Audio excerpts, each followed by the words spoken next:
Hey guys, Agent of Doubt here, and it's Ramble time again.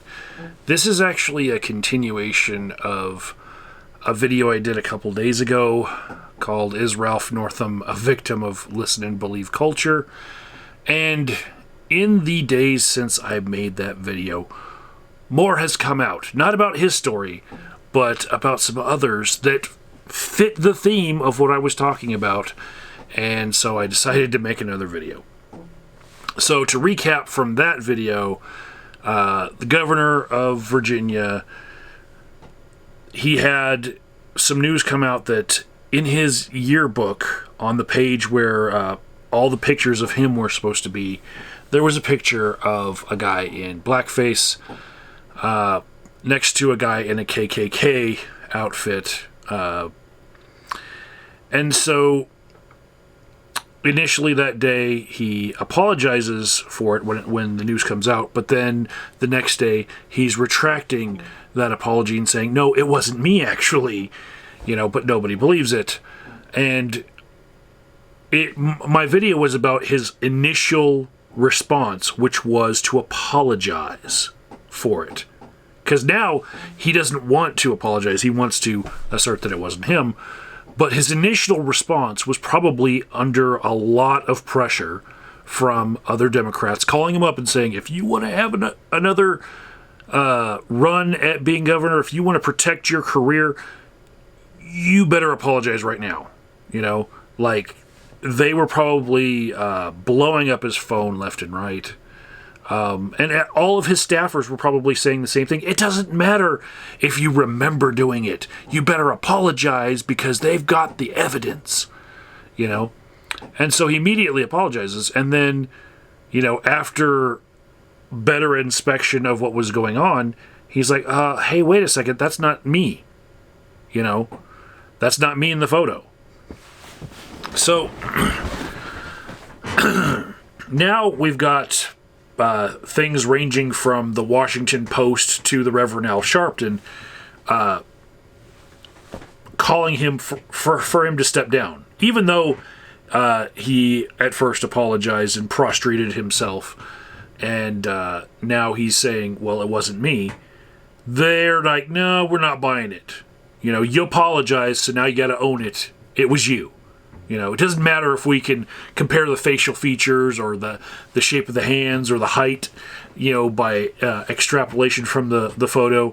Since you apologized, it must have been you. You did something fucked up. You gotta step down. That's basically what they're saying, right? So in the days since then, 2 other accusations lodged against 2 other high-ranking members of the government in Virginia. One is against the lieutenant governor, who would be next in line to step up and take Ralph Northam's spot, and the other one is against the attorney general, right? And both of them are Democrats, just like the governor. And here's the thing. The next in line person to take over the governorship, if all 3 of those people have to step down because of their scandals, he's a Republican. So, Democrats eating their own by coming out with these things and then treating them the way that they do, where they listen and believe, could actually result in them completely giving up all power in Virginia because of listening and believing. Now, the example of the lieutenant governor that came out after my video is, oh my God, over the top, exactly what I was trying to say. If you look at his Twitter, where he put out his statement about the allegations against him from an event that was 15 years ago, he starts his statement defending himself with, I'd like to begin by emphasizing how important it is for us to listen to women when they come forward with allegations of sexual assault or harassment. And then, further down in his statement, he says,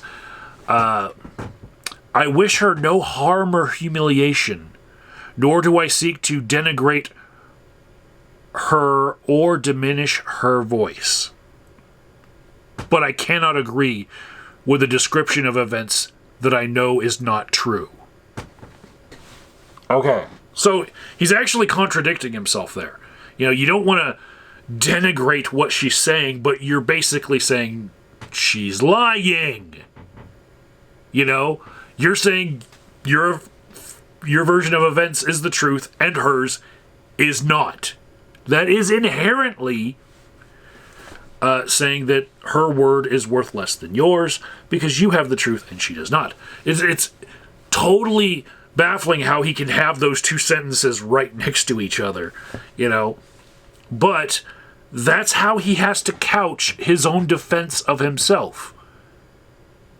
Listen and believe is so prevalent in our society now that for somebody on the left to defend themselves at all, they have to keep reminding people, yes, 99.9999999% of the time, listen and believe women. And when they accuse people, just immediately take the side of the accuser because, you know, that's the right thing to do. Listen and believe.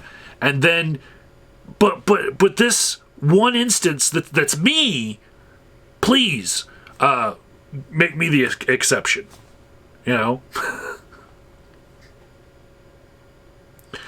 So basically, any person on the left who has accusations like this, they have their hands tied behind their back.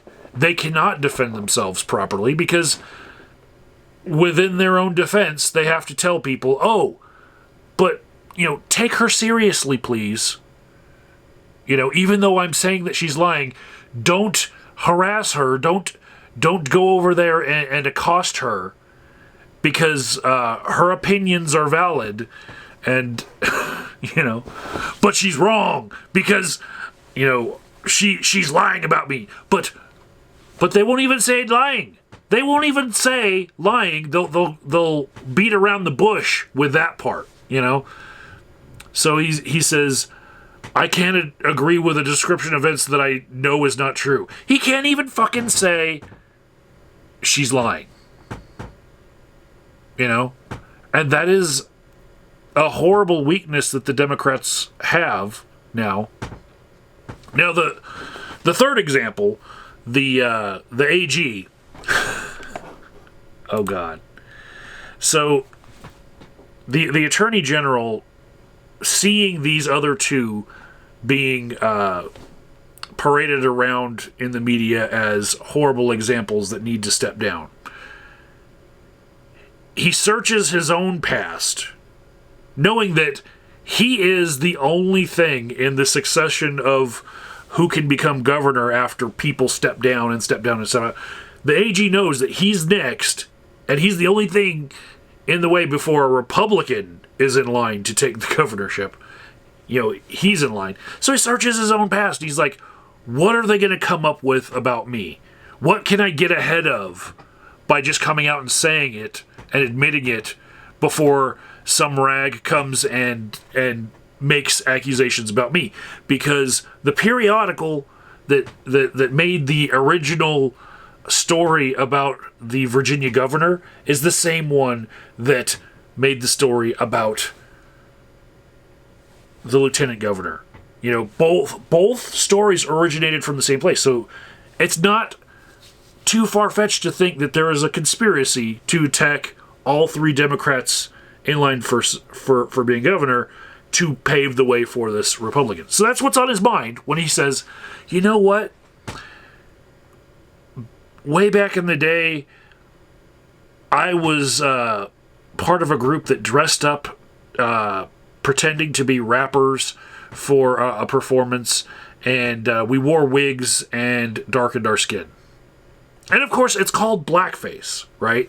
Because, oh my goodness, dressing up like something that you actually respect and are trying to pay homage to is now blackface, right? This is the same problem that I had with Megyn Kelly being fired for her ponderance about our culture today. Why can't somebody who really appreciates the music of Diana Ross, who happens to not have the same skin color, on Halloween dress up like Diana Ross with a big freaking wig and darken their skin and wear the same kind of dress and pull off Diana Ross? If they're not the same race, then all of a sudden it's blackface when they're not doing it as an insult. Okay? From my own life, I'll say I just saw in this past year the Denver Comic-Con, right? With a lot of people doing cosplay. And I don't know if any one of those people that were in those Naruto costumes that were actually white are going to be accused of whitewashing Asian culture when they're running for political office in the future. But I hope that those kinds of people that would enjoy other cultures wouldn't be hemmed up by such horrible things as you're a cultural appropriator from 20 years ago, and so now you can't run for office because your ideas are tainted by the fact that you wore a costume. You know, when they were trying to respect the culture and pay homage to it and enjoy the culture, versus, of course, what the governor of Virginia is being accused of, actual blackface, where the parody is meant to be denigrating. You know, I'm just going to end this ramble right now by saying Megyn Kelly did nothing wrong except for misjudging the climate of her staff, the other people on the panel, and her audience. Because when she didn't realize how big of an issue it was that that she was out of line for speaking that way because of groupthink, that was the only thing that she actually did wrong. Because her point was valid. I'll just come out and say it. Okay? So that's it for today. Hopefully you guys aren't going to harangue me for this one. The comments on the last one were okay. Tomorrow, I think I'm going to talk about more about committing people and this other topic that I brought up yesterday that I don't want to put anyone's name in the title anymore because, clickbait pisses me off. I'm actually here talking to like the 300 or so or less people that actually watch my videos regularly, or maybe the 100 that maybe watch my urban exploration videos. You guys I love. Everyone who clicks on drama and names, not so much. You guys piss off. Or leave a nice comment. Alright. Laters.